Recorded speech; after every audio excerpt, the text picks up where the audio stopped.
നമ്മൾ പലപ്പോഴും ഒരു കൂട്ടത്തിൽ നിന്ന് എഴുന്നേറ്റ് സംസാരിക്കാൻ നോക്കുമ്പോൾ, ഒരു ഗ്രൂപ്പിൽ ഇരുന്ന് ഒരു ഒപ്പീനിയൻ പറയാൻ എഴുന്നേൽക്കുമ്പോൾ, നമ്മുടെ ദേഹത്തേക്ക് ഒരു ഫോക്കസ് ഫ്ലൈറ്റ് കൊണ്ടുവന്ന് വെച്ച പോലെയാണ് നമുക്ക് തോന്നുന്നത്. അത് ആക്ച്വലി നമ്മളുടെ മാത്രം സബ്ജക്റ്റീവ് ആയിട്ടുള്ള ഒരു ഫീലിംഗ് ആണ്. ഈ ജഡ്ജ്മെന്റിനെ ഫേസ് ചെയ്യാൻ നോക്കുമ്പോൾ നമ്മൾ മനസ്സിലാക്കേണ്ട ഒരു കാര്യമുണ്ട്.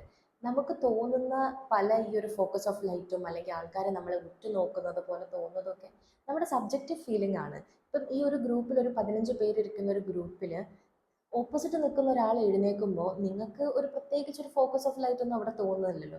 ഒരാൾ അവിടെ എഴുന്നേൽക്കുന്നു, അവിടെ അയാൾ സംസാരിക്കുന്നു എന്നുള്ളതിനപ്പുറത്തേക്ക് ഒരു ഭയങ്കരമായിട്ടുള്ള ഒരു നിങ്ങൾക്ക് പേഴ്സണലി നിങ്ങളെ അടുത്തേക്ക് വരുമ്പം തോന്നുന്ന ഒരു ഫീലിംഗ് അവിടെ തോന്നുന്നില്ലല്ലോ.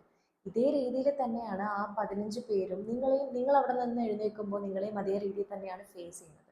നമ്മുടെ ഉള്ളിൽ നമുക്ക് സബ്ജക്റ്റീവായിട്ട് തോന്നുന്ന ഒരു കാര്യമാണ് നമ്മളെ എല്ലാവരും ഉറ്റുനോക്കുന്നു എന്നും നമ്മൾ പറയാൻ പോകുന്നതിലെ തെറ്റിനെ എല്ലാവരും ഭയങ്കര കീനായിട്ട് ഒബ്സർവ് ചെയ്യുന്നു എന്നുള്ളതൊക്കെ നമുക്ക് പേഴ്സണലി നമ്മൾക്ക് മാത്രം തോന്നുന്ന ഒരു കാര്യമാണ്.